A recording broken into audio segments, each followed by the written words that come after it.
এদেরকে নোটিশ দিয়ে ডাকা হচ্ছে। এই কোথায় পেয়েছে?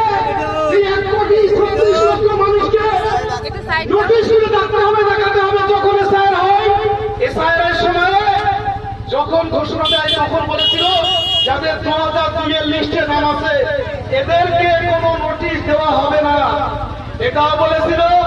এবং যাদের 6 জন ব্যক্তি, পিতা মাতা দাদা দাদি নানা নানি, এই 6 প্রকার ব্যক্তি যাদের নাম আছে তাদেরকেও ডাকা হবে না। কিন্তু আজকের দেখা যাচ্ছে এক একটা গ্রুপ থেকে 400, 500, 300 করে নাম ডাকা হচ্ছে। কেন ডাকা হচ্ছে? বিশেষ করে মতুয়া সম্প্রদায়, আদিবাসী সম্প্রদায়, সংখ্যালঘু মুসলিম, এদেরকে বেশি করে ডাকা হচ্ছে। কেন? এ চক্রান্ত কার? এ চক্রান্ত তো অমিত শাহের চক্রান্ত, এ চক্রান্ত তো নরেন্দ্র মোদীর চক্রান্ত, এ চক্রান্ত তো বাংলার শুভেন্দু অধিকারীর চক্রান্ত। কেন না? ভোটারকে কমাতে হবে, আমাদের ক্ষমতায় আসছে বাংলায়। তাই আজকে আমরা বিডিও অফিসে এসেছি, আমরা যে ডেপুটেশন দেব, এই ডেপুটেশনে আমাদের যে বক্তব্য আছে সেই বক্তব্য বিডিও সাহেবের কাছে জমা দেব।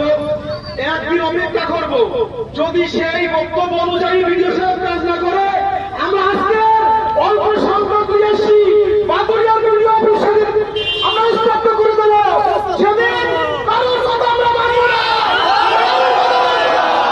আজকে সামনে করতে হবে বিডিও সাহেবকে বলবো যে আপনি কোনো চাটুয়াদের কথা শুনবেন না, ওই কেন সুপারের কথা শুনবেন না। জনগণের হয়রানি বন্ধ করার চেষ্টা করুন। কেন জনগণের মতো হয়রানি হবে? আমরা অবিলম্বে একদিন বাদ থেকে যদি লোকাল পঞ্চায়েত দপ্তরে বিভিন্ন জায়গায় যদি শুনানি না হয় আমরা কিন্তু আর মেনে নেব না। এবং শুনানিতে বিএলওদের কাছে যেভাবে নোটিশ আসছে নোটিশ বন্ধ করতে হবে। যদি নোটিশ বন্ধ না হয় আমরা কিন্তু পশ্চিম বাংলার সমস্ত বিডিও অফিস এরপরে তালা মেরে দেবে। সেদিন কারোর কথা আমরা আর নেব না। আজকে শান্তর সঙ্গে ভদ্রতার সঙ্গে আজকে জানান দিতে সে বিডিওকে। তাই আজকে আমি আমার বিস্তারিত বক্তব্য আমি বানাতে চাই না, শুধু একটা কথা বলতে চাই। একজন বিডিও সে পারে যে বাদুড়িয়ার কোন বুথের কোন ব্যক্তি বসবাস করে এবং বিএলওর রিপোর্টের দ্বারাই ওই ব্যক্তি সঠিক ভোটার বিএলওর রিপোর্ট দ্বারাই পারে। বিডিও কেন এই কাজ করবে না? আমি বলছি যদি আমার সঙ্গে কেউ চ্যালেঞ্জ নেই, আমি চ্যালেঞ্জ নিতে রাজি আছি যে বিডিও পারে। বিডিও ছাড়া অন্য কারো প্রয়োজন নেই, আমি চ্যালেঞ্জ দিয়ে বলছি। তাই সাধারণ মানুষকে ভুল বুঝিয়ে হয়রানি করা আমরা মেনে নিচ্ছি না, দেব না। আমরা